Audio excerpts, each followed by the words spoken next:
কিন্তু মজার কথা যে আমি যখন মুম্বাইতে কাজ করতে যাই শ্যাম বেনেগল স্যারের, তারা তো অনেক বেশি প্রফেশনাল, এটা তো সবাই জানে যে তারা কিন্তু কাজে অনেক বেশি সিরিয়াস। তো ওখানেও কাকতালীয়ভাবে যে জিনিসটা হয় যে আমি সবচেয়ে ছোট সেটের মধ্যে, এটাই হয়। তো আমি সবচেয়ে ছোট চাইল্ড আর্টিস্টের পরে যদি কেউ সেটের মধ্যে ছোট থাকে এটা আমি।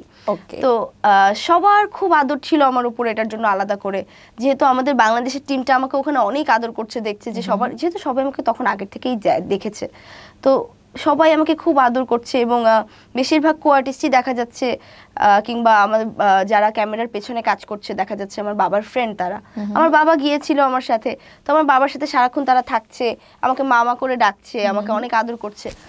ওই জায়গা থেকে সেটের প্রত্যেকটা মানুষও আমার প্রতি একটা অনেক বেশি আদর জমে। আমি যেটা দেখি যে মুম্বাইয়ের প্রত্যেকটা কাস্ট অ্যান্ড ক্রু আমাকে এতটা পরিমাণ তারা সাপোর্ট দেয়, ইচ অ্যান্ড এভরি ওয়ান। আমি যদি বলি কস্টিউম ডিজাইনার থেকে শুরু করে কস্টিউম এডি, তারপরে মেকআপ এডি, সবাই, ইচ অ্যান্ড এভরি ওয়ান আমাকে আমার ভ্যানে এসে সবাই জিজ্ঞেস করতো একটু পরপর আমার কিছু লাগবে কিনা, আমার কিছু হয়েছে কিনা, আমি কিছু খাবো কিনা।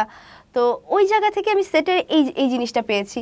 তারপর বেনেগল স্যারের কাছ থেকে যেটা পেয়েছি এটা আসলে অবিশ্বাস্য ছিল আমার কাছে, কারণ আমি সবসময় ধরে নিয়েছি যে তারা যেহেতু খুব প্রফেশনাল, আর বেনেগল স্যার এত বড় একটা director, most probably Benegal sir অনেক স্ট্রিক্ট হবে, খুব কড়া হবে, আমার মনে হয় খুব ভেবেচিন্তে কথা বলতে হবে, কিংবা অনেক কনসিয়াস থাকতে হবে।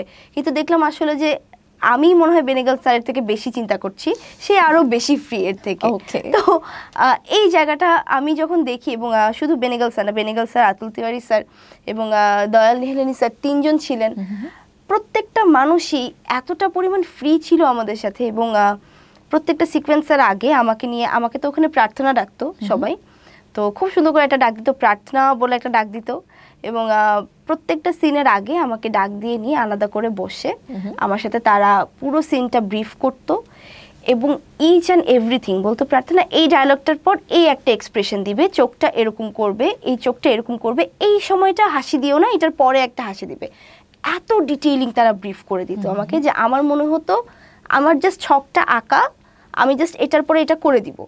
এবং অটোমেটিক্যালি তাই হয়েছে। আমি তখন প্রথম দিকে তো খুব বেশি নার্ভাস ছিলাম, তো প্রথম দিকে আসলে এক্সপেরিমেন্ট করার চেষ্টাও করিনি, তারা যাই বলেছে আমি তাই করেছি। তো আমি যখন এসে মনিটর, আমি খুব একটা মনিটর দেখতাম না তখন, কারণ আমার খুব নার্ভাস লাগতো যে মনে হয় আমাকে ভালো লাগছে না। তো আমি যখন লাস্ট দিন এসে মনিটর দেখেছি, আই ওয়াজ লাইক, আল্লাহ কিভাবে সম্ভব, আমি কিভাবে করলাম এটা।